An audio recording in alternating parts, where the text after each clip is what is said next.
Le secret de Marie. Strophe 43 à 49. Strophe 43. Troisièmement, sa formule intérieure et son esprit. J'ai dit ensuite que cette dévotion consistait à faire toute chose avec Marie, en Marie, par Marie et pour Marie. Strophe 44. Ce n'est pas assez de s'être donné une fois à Marie en qualité d'esclave. Ce n'est pas même assez de le faire tous les mois et toutes les semaines. Ce serait une dévotion trop passagère, et elle n'élèverait pas l'âme à la perfection où elle est capable de l'élever.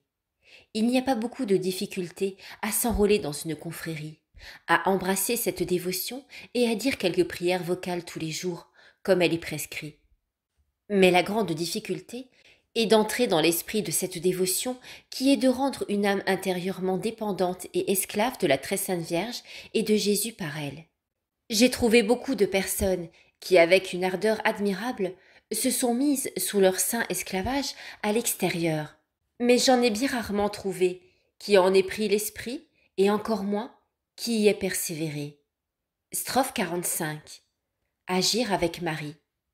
Premièrement, la pratique essentielle de cette dévotion consiste à faire toutes ces actions avec Marie, c'est-à-dire de prendre la Sainte Vierge pour le modèle accompli de tout ce qu'on doit faire. Strophe 46.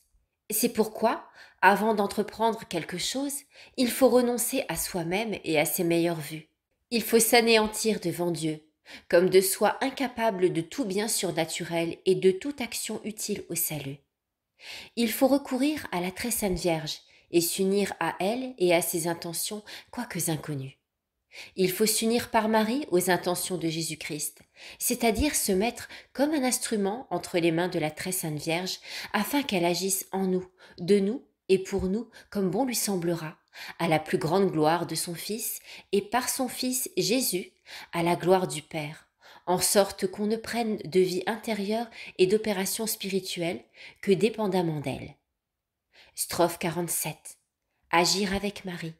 Deuxièmement, il faut faire toute chose en Marie, c'est-à-dire qu'il faut s'accoutumer peu à peu à se recueillir au-dedans de soi-même pour y former une petite idée ou image spirituelle de la très sainte Vierge.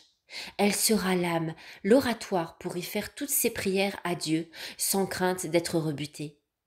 La tour de David pour s'y mettre en sûreté contre tous ses ennemis. La lampe allumée pour éclairer tout l'intérieur et pour brûler de l'amour divin. Le reposoir sacré pour voir Dieu avec elle. Et enfin, son unique tout auprès de Dieu, son recours universel. Si elle prie, ce sera en Marie.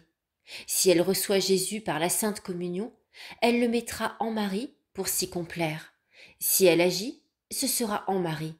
Et partout et en tout, elle produira des actes de renoncement à elle-même. Strophe 48. Agir par Marie.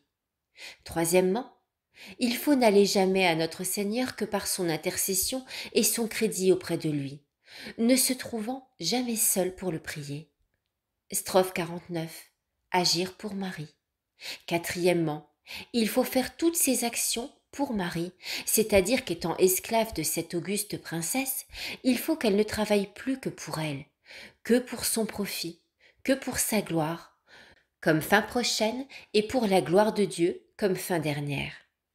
Elle doit donc, en tout ce qu'elle fait, renoncer à son amour-propre qui se prend presque toujours pour fin d'une manière presque imperspectible, et répéter souvent du fond du cœur « Ô ma chère maîtresse, c'est pour vous que je vais ici ou là, que je fais ceci ou cela, que je souffre cette peine ou cette injure. »